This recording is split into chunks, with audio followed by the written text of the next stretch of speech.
Welcome to this webinar series, which is a part of the Investor Education and Awareness Initiative of Aditya Birla Sun Life Mutual Fund in association with Outlook Money. In our culture, Diwali is considered the beginning of the new year, which makes it an apt time to make New Year resolutions. So, why not make financial resolutions this time to kind of ensure our financial lives are on course in the coming year, if not for a longer period? So, we have a panel of experts who can give you new ideas that are easy to implement and follow. So let me introduce our panelists today first. Mr. K.S. Rao, who's the head of investor education and distribution development at Aditya Birla Sun Life AMC. Mr. Rao has been striving to take financial literacy and investor education to various demographic segments across geographies, and he's been doing this for more than 30 years now. We also have with us Mr. Amit Trivedi, co-founder OSAT Knowledge Private Limited. He has authored a number of books such as Riding the Roller Coaster and Investories.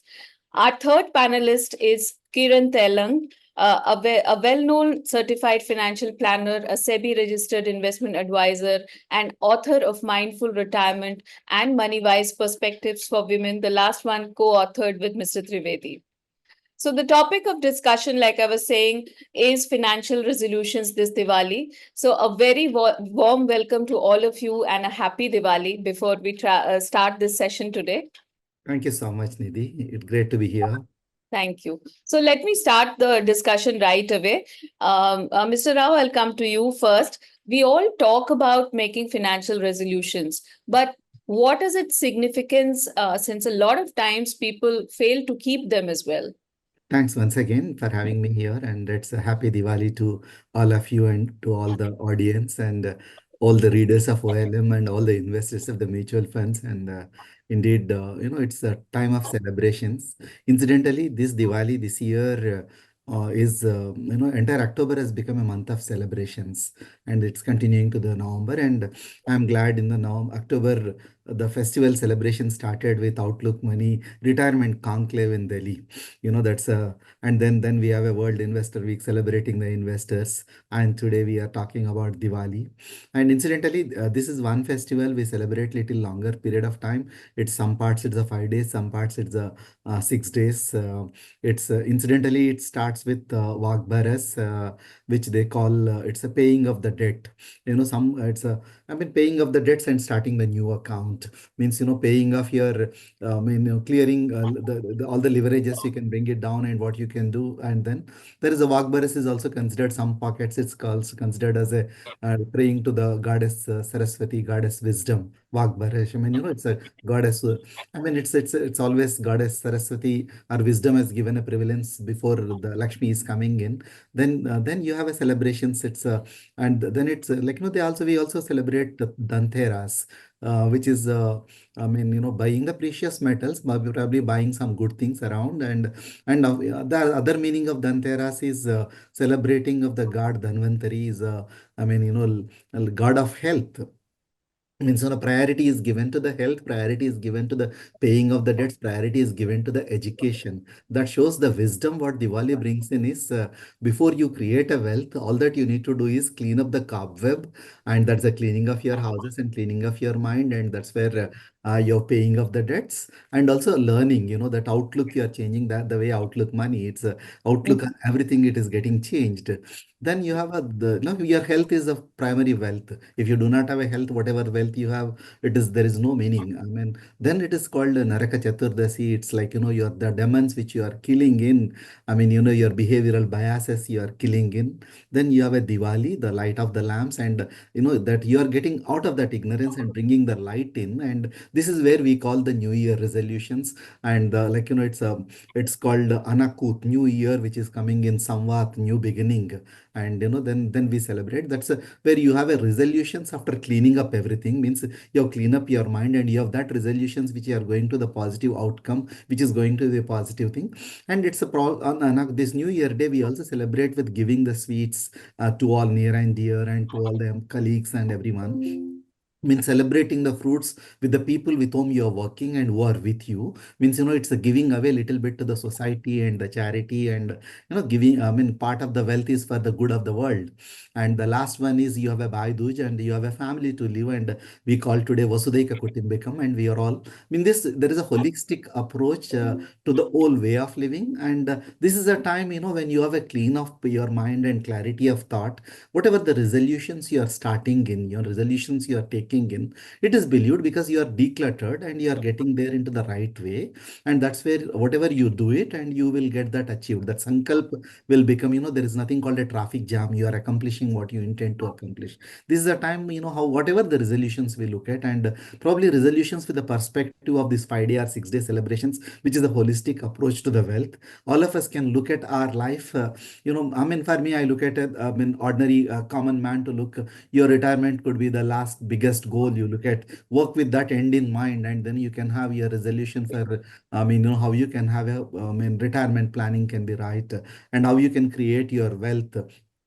But there is a shloka, there is a mantra which is chanted during Diwali when you are lighting up the lamp, is a fabulous meaning which can give. That is called Shubham Karoti Kalyanam Arogyam Dana Sampada Shatru Buddhi Vinashaya Deepan Jyotir Namostute. It's what they call is Shubham Karyot Kalyanam. Kalyanam is a well-being. It's not just talking about financial well-being, the broad well-being, and it is talking about not the wealth financial one. It is Arogyam Dana Sampada. First is a health. Probably have a resolution which can be a holistic, which can be a clear, and which can help you grow, which can support your family, which support the broader the society and broader the nation, so that you have a holistic wealth. Probably taking resolutions this time of the new beginning, and could be the best way to look at. As you rightly put it, some of us may have, we have a resolution not rightly done, and sometimes we tend to intend to forget those resolutions. Probably that is where we fail to have a resolution, and sometimes we fail to plan the resolution. And that is a time you can have a good financial coach and get that right, so that there is somebody who is backing, somebody who is supporting, somebody is throwing the broader floodlight and showing the torchlight where you can move. And then your resolutions, less possibility that you miss the resolutions. And best of the players in the world succeeded when they have a right coach. Probably best of us, we can succeed when we have a right financial coach. I think your short question with a long answer.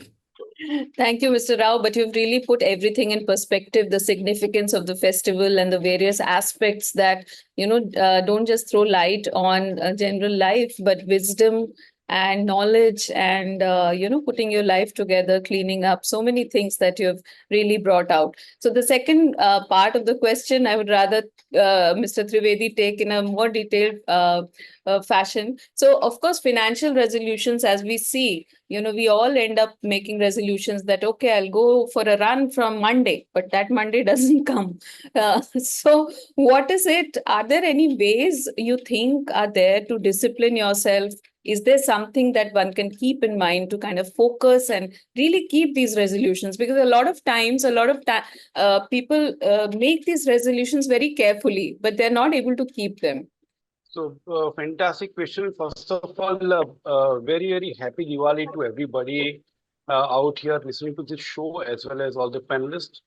Now, Nidhi, it's a brilliant question, and because you mentioned about resolution for running. In fact, when somebody resolves to go on a run on Monday morning, typically Sunday is spent in identifying the shoes for that purpose, and then the box is never opened. That's the problem with a lot of resolutions, and applies to financial resolutions as well. Now, just borrowing from what Rao sir mentioned about Shatru Buddhi Vinashaya.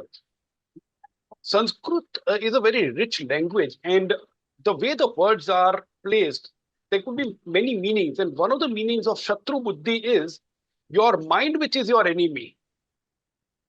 Vinash of that mind, which is your enemy, which means Vinash of Kubuddhi. And that can only happen when you start with prayer to the God, prayer to the Supreme. And I'm not talking about a religion, but surrendering yourself to the mighty universe in front of us. The moment I think that I can take charge and I can take control, then the problem starts. And that's not something that I'm saying. Upanishads have said, Mana eva manushyanam karanam bandha mokshayo. And Benjamin Graham in last century said, the investor's chief problem is biggest enemy is likely to be himself. So all of them, all the wise people have talked about the same thing. Now, when my mind is a problem, I need to take external help. And that's where one of my friends who runs marathon, when he wanted to start marathon, he immediately went and hired a coach. And he said that coach, his job is not to teach me how to run.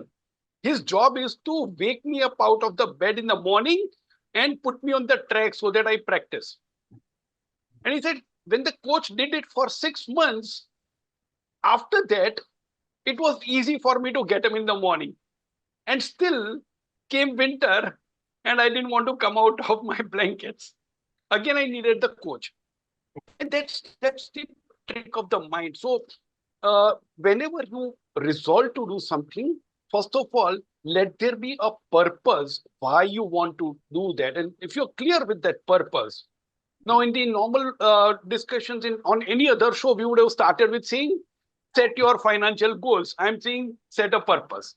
You set that purpose and all the resolutions have to be aligned to the plan to achieve those goals or reach that purpose. Once you align those things, it's still impossible for a large number of people to continue walking that path because that path is not a straight line path. It's a difficult path to keep investing in spite of the vagaries of the market, in spite of the news and noise everywhere. So what do? Hire a coach. Get somebody who can help you, nudge you, ensure that you continue to walk on that path. I think that's what discipline is all about. Recognizing that I am myself not good enough to take care of myself. And that's why I need a professional's help. Now, that professional comes with, it's actually a package. There are many professional services apart from helping me walk that path that a professional advisor can provide. Simply, for example, even helping identify the financial goals, helping articulate those goals in terms of time and money, helping prioritization of the goal, and then preparing the plan to reach those goals. So all these things come as a package.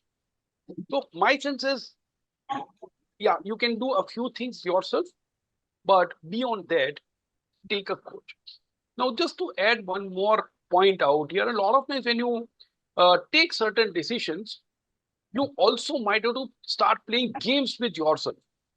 Okay, and if the same mind is your enemy, you've got to play those games to tame that mind in your favor. Take for example, when I left my job, I was getting into an uncertain income from a high certain income.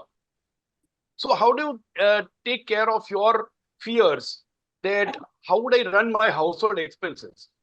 So I put some money in a liquid mutual fund and set a systematic withdrawal plan. The amount was slightly more than the monthly expenses. Now, resolution in that case was I wanted to quit job and be on my own. But if I have to walk that path, I needed that peace of mind that this month's expenses are taken care of. So next 30 days, I don't have to worry about anything and I can focus on my work. You got to play those kind of games every once in a while. Do these things. Again, this is going to be situation specific. I can't really generalize that this would be applicable for all. Nothing would be applicable for all. It will be situation specific. But taking help is a principle that is universally applicable. Yeah, so that is great advice on how to discipline yourself. One is, of course, to take help, and like Mr. Trivedi said, financial coaches can be of great help when it comes to financial resolutions, and also to keep a goal and focus in mind, which kind of keeps you motivated to keep moving towards it and do some effort to kind of achieve it. So coming to you, Ms. Telang, what has been your experience with resolutions? I'm really looking forward to some anecdotes or your real experience, which could be personal or with your client, because, on a daily basis, you handle so many clients and their anxieties, etc. So what has been your experience in this area? But first of all, let me wish all the panelists and all the audience a very happy Diwali.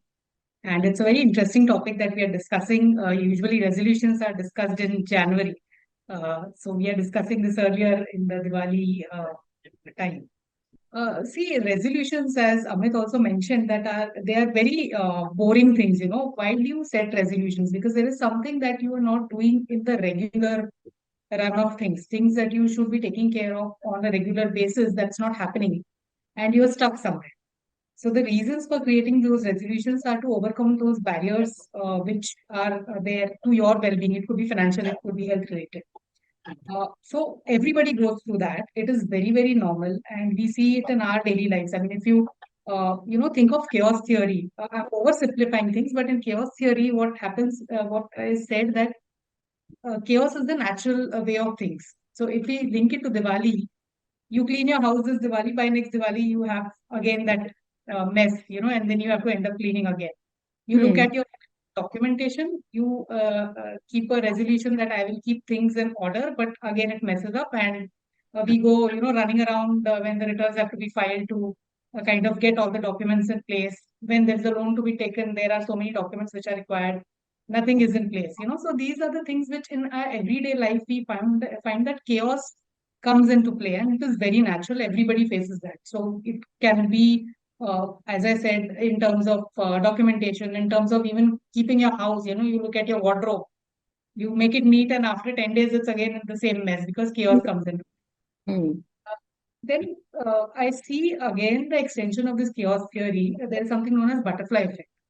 There is small changes which can really result in a very different, very big outcome. So in terms of resolutions, even if you do small things, change one small habit, I think it can make a huge difference. Say if you decide that you're going to, keep your documents in order. So a lot of people start doing that, and yeah, gradually they come to a process, a system where their things are in order, and it helps in a long way because every time you have to refer back to anything, you are able to access those documents and take care of things like taking a loan or filing your returns and things like that. In terms of investments, what I've seen is that, especially with respect to the risk part of investments, when the markets are going good, everybody wants to take risk. And they say, yes, I'm a long-term investor, I will take risk and, I will invest in a certain manner. But the moment they start seeing red in the portfolios, the risk profile changes. I would not say it's the tolerance that changes, but it's the behavior that actually changes. But how do you handle that change, when your clients kind of come up with these questions? Yeah, see, the whole point is that it is a continuous coaching process. Like Amit said, it's not about one time thing, it's a continuous ongoing thing. It's a Hmm. behavior change which has to be brought about. So, how I look at it is that if your short term is taken care of, your long term volatility is not really going to matter. Hmm. So, as long as you know your purpose, why you're investing, you know your short term goals are going to be met, you know you will have money when you need it in the next 2, 3, 4 years, then the long term volatility need not bother you. In fact, that will be in your favor if you're doing a systematic investment in, say, a mutual fund, or if you're buying certain stocks at a point when the markets are down, or even if you're buying, say, gold when the markets are down. That is really going to impact your overall wealth creation in the future when the market cycle turns. So the coaching is on the behavior bit that you take care of your short term, the long term will automatically fall into place as long as you're not making big mistakes. Right. So Mr. Trivedi wanted to add in something. Yeah, this is an important point about market volatility.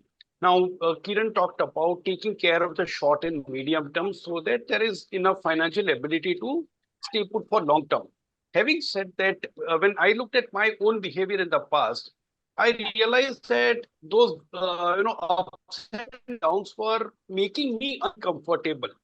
So, despite being in this profession, as far as it was my own portfolio, I was reasonably uncomfortable. So what do you do in that case? You again start playing games. You start training your mind. So what I'd done was my entire portfolio was put in an Excel sheet, and the periodically I could update the values and arrive at the latest valuation report. And I did not look at the IRR. I only looked at the amount accumulated, and within that, I had put two numbers. One, my equity portfolio was mentioned as it is, and second, equity portfolio was marked down significantly. So let's take, for example, equity portfolio was marked down by 50%. Hmm. That means if I had 100 rupees in equity, at one place I could see 100, at another place I could see 50. So when I'm simultaneously looking at two numbers, the upper number will never reach the lower number, because the lower number also will keep get downgraded everything the time there is a fall. So I said, okay, 100 can become 50, that's okay. But the moment 100 becomes 90, 50 has become 45. And Right. that sort of became a good game to play around with, so that I was comfortable. Okay, itna to hai, not to Hmm. worry. So I mean, again, it worked with me significantly well. And yeah, so some such thing can be done. And volatility, as Kiran said, is a huge friend in the long run, because if you continue to do your SIP or continue buying at regular intervals, the lower levels of markets give you significant opportunities. Now, a lot of people try to identify those opportunities. The best thing is to keep investing. You will automatically identify those opportunities, and the principle of rupee cost averaging would work in your favor. If I may just add to this point, if we go Absolutely. back during the COVID times, that March 2020 when there was a big fall.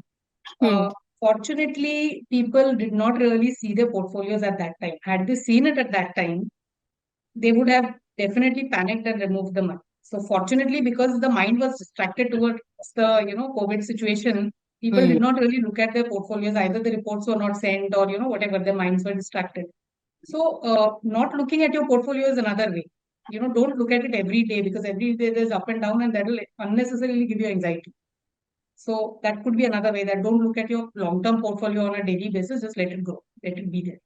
Thank you. So all that information was very, very informative. And in fact, Mr. Trivedi talked about an innovative way of, handling the money and keeping your mind in control, so to say. So my next question is somewhat similar. And this question I'm putting to all of you, because what is one innovative financial resolution, according to you, that people can consider making and keeping it? So, Mr. Rao, you can start, please. Yeah. Thanks, Nidhi. It's a very interesting question. I mean, rather innovative question I Mhm. can look at. And I'll tell you two. I think I can recall one which I have seen personally, one, which is normally spoken about. One have seen personally is here is a professor in ISB Hyderabad whom I met. And Hmm. is most accomplished professor. And once he is back and I mean, after his active career, once he has become a professor, his resolution was to have a minimalistic financial lifestyle. And that was for me it was very surprising. And I have seen this person is an author and is a famous personality, and he is living that over a period of almost a decade now. And when he adapted, everything is minimalism. I mean, including financial lifestyle and including financial lifestyle. For example, the carbon footprints which you create. I mean, and he has reduced his number of flights traveling, and he will club together and he will take minimum flights and do that. And his wardrobe has become very minimalized, and his portfolio got very cleaned up and very clear. And the kind of work he does is everything decluttered and make it. And probably for this Diwali, I look at is decluttering and minimalistic makes you more happier than doing so many things and not accomplishing anything. Keeping that in mind, probably the second innovative style could be each of us are busy in doing something. Probably I'm good at something, I love something, I mean I'm working for something, but what worlds need the other one. This is a ikigai. Then if that ikigai can make that as a innovation in my financial resolution, what I love the most, what I get paid for it, what it is useful to the world, then I can work for it. My vocation become my vacation, my passion will become my profession, and my finances can become much much better.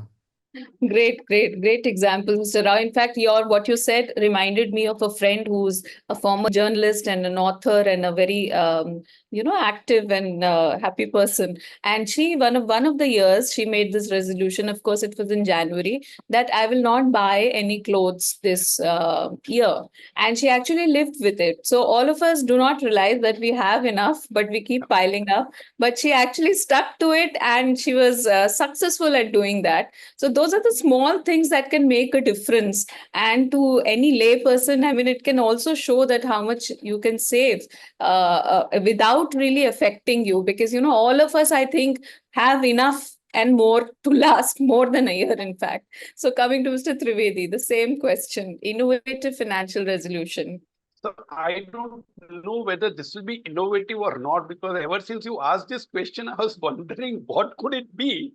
But then I think going by the discussion that both you and Rao sir were having just now, my resolution would be, enough is a word that I will define.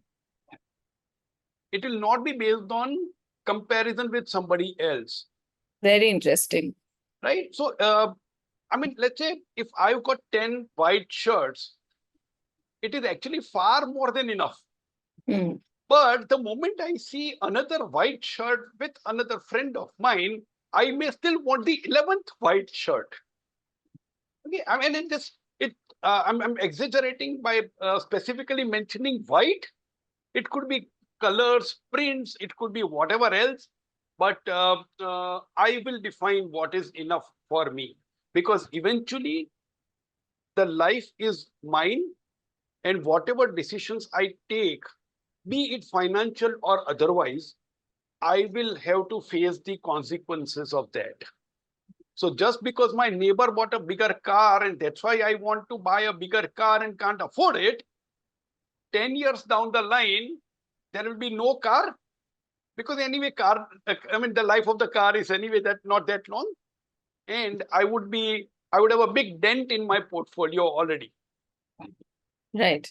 And that neighbor is not going to come and help me with some part of his money. So be it. I will define enough, and that's my resolution. So, but Mr. Trivedi, you were saying that you couldn't think of an innovative way. I think this is one of the most innovative ways, that, do not compare with others and just focus on yourself and what your needs or even wants are. I think that can sort you to a large extent. So coming to you, Mr. Telang. So it was not innovative from my end. I borrowed it from you and Rao sir. So that's Ms. Telang. That's another kind of innovation. It's true that, finance and investment is a very boring thing. I mean, you keep doing the same things over and over again. It's just the new stories that you have to tell yourself to keep steady on the principles. So I would say that, find your own all is well story. So that Three Idiots thing where Amir Khan says, all is well, and he keeps going even when there is fear. So typically what happens is there are two things which derail wealth creation for people. One is not having self-motivation to do things, and second is fear. So if you're able to find what motivates you and keep working towards it, and you are able to identify what are your fears, and you can keep yourself calm during that period, I think wealth creation will be humongous. Now let me borrow from two other movies. I'm a big movie buff. So if you've seen Kung Fu Panda, the master Shifu, he finds that the cookie jar motivates food, basically motivates Po, who's the panda. So, even though it is very difficult to imagine a panda being a kung fu warrior, if the motivation is correct, he will be able to do what he's supposed to do. So, likewise, if you're able to find what motivates you, it could be self motivation. External motivations very often do not work that way. So find out what motivates you and then work towards it. Second thing is about fear. A lot of people say that, say for example, some people I met said that we are afraid that we will jump into entrepreneurship. And, it has a lot of issues. There could be problems and we might not stick to it. So to avoid that situation, we take huge home loans, so that we are shackled to our jobs.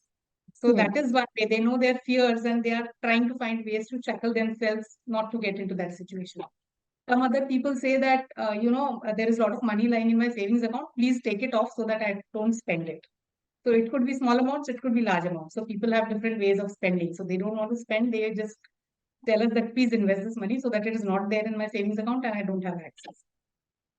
Some other people could be investing their money in their children's name so that they're not tempted to take that money off and use it for purposes which are not really fruitful. So in a way, they are building corpus for their children's education or whatever future requirement that might come up. So each person will have to identify what is their own motivation and own fear and then work on it. I think in the long run, that is what's going to matter a lot instead of looking at external motivations and things to do. I think finding your all is well story is something that I would say can be done.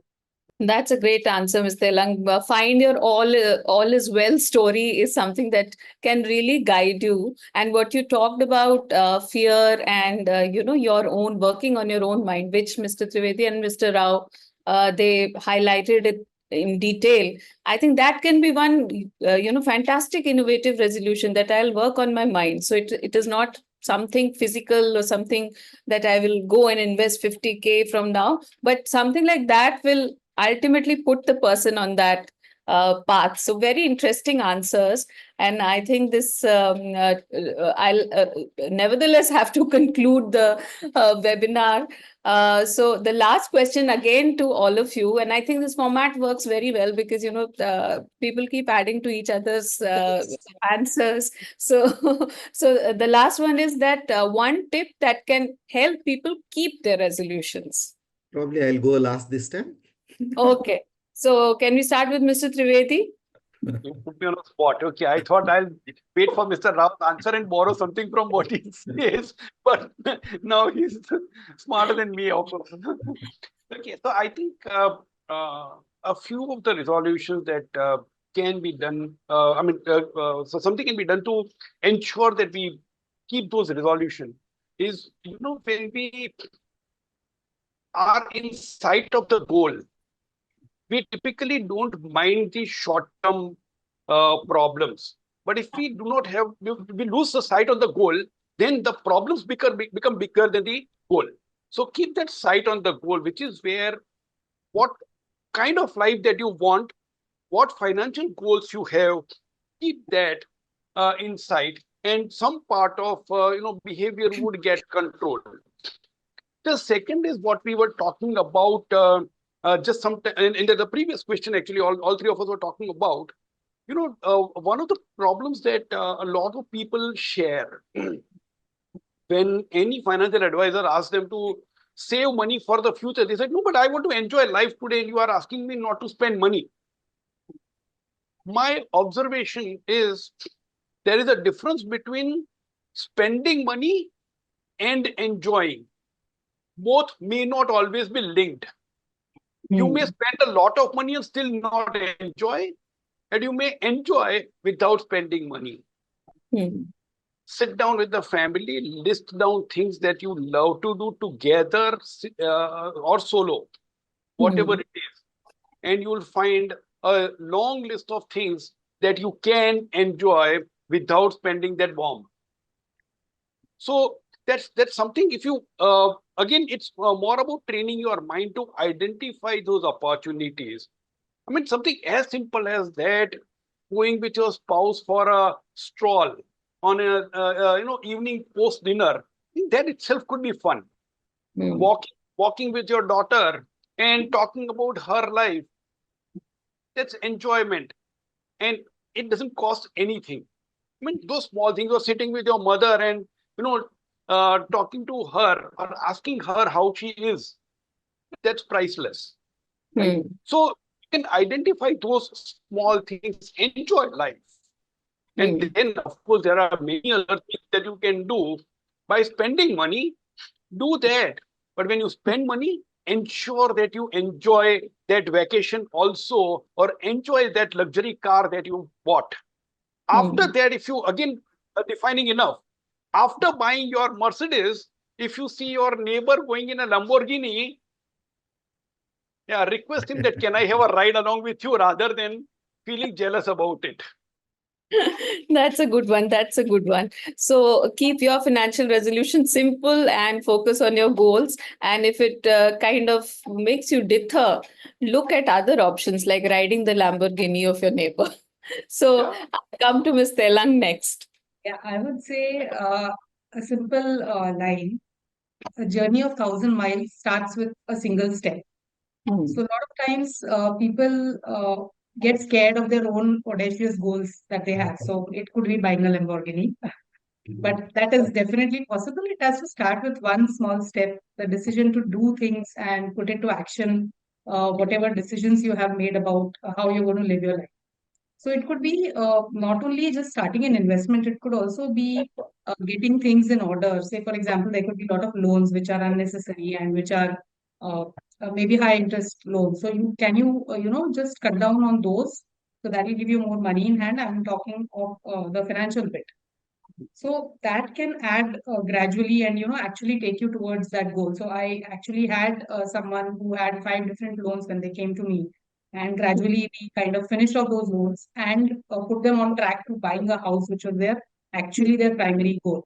And just yesterday I got to hear that they got their OC. So this is something that small things which add up over the years and eventually make you realize your dreams that are truly what you're working towards. So I think those tiny steps, break down your goals into small steps and take one step at a time, you will eventually reach your goal. Right. So keeping those, taking the small steps can help you keep those resolutions. But Mr. Trivedi Yeah, wants to I add think something again. yeah, I think Kiran mentioned a brilliant point, and identify those baby steps. And I would go on to go one step further on the same baby steps and celebrate that you've taken those baby steps. Don't wait for the final outcome. Keep celebrating those small milestones also along the way. That okay, Hmm. if you were supposed to cut down on a costly loan, Hmm. in order to be able to buy a house, don't wait for buying the house. The moment you cut down on the loan, celebrate that. Hmm. That's a victory. And when you do that, it's very motivating. And when those small steps are celebrated, you will ensure, and you'll be motivated enough to continue that journey of 1,000 miles, as Kiran was mentioning. Right. So now we come to Mr. Rao as he requested, and he can also, kind of give us a perspective on what the discussion really brought to the fore. Thanks, Nidhi. I mean, probably, consciously I opted for the last so that I can borrow from both of them and three of you rather. And since, we are in this panel of four people, let me give one. You say you asked for a tip to ensure the resolutions to get it right and, you get That it right. people can keep their People will. resolutions. The first tip is tip itself, TIP, targeted investment portfolio. Your goal, what is the portfolio, which is the fund you are investing? That mutual fund is a targeted investment portfolio. Tip is that tip, and probably have a sip in that tip. That's the best way. First one I can talk about. And the second one, I can say this is since we are the four people, four panelists. Maybe, I say since it is also a Diwali, and let me put it little spiritualistic way of looking at. Maybe a four piece can work for you to accomplish anything you want. I mean, when the small baby steps, when Kiran said, when Amit ji said about the plan and have your plan, don't have a neighbor's plan. Probably I can start with is plan purposefully. What is your purpose? And since it is a time of Diwali, I mean, prepare prayerfully. And why you need to prepare prayerfully is I was just reading this morning about Sant Kabir. Sant Kabir says, जब मैं था हरी नहीं, जब हरी था मैं नहीं, and सब अंधियारा मिट गई. I mean, Deepak, what's it? Deepak Dika Mahi. I mean, it's then the light comes in. I am not there. My only resolution, my the goal is there. Then you are focusing on one thing. That's a preparing prayerfully. And then we talk about investing for the long term always. It's a SIP. Sometimes I say stay invested perpetually. And Mm. then you need to pursue persistently, whether Mm. good bull market, bear market, no market, you have those asset allocation, pursue persistently. And the last but not the least, the optimism is the most important part in the life. Proceed positively, plan purposefully, prepare prayerfully, pursue persistently, and proceed positively. Probably any goal can be accomplished, not just financial goals. And happy Diwali to everyone. That was a fantastic mantra to kind of end this discussion. And it brought in everything that all the speakers said today. And of course, Mr. Rao's innovative ways to present anything that he says is, always there. So thanks a lot, all of you. And thanks a lot for sharing your insights with our audience. Good day to you, and thanks a lot. Happy Diwali to everyone. Thank you. Thank you so much. Yeah. Thank you. Happy Diwali.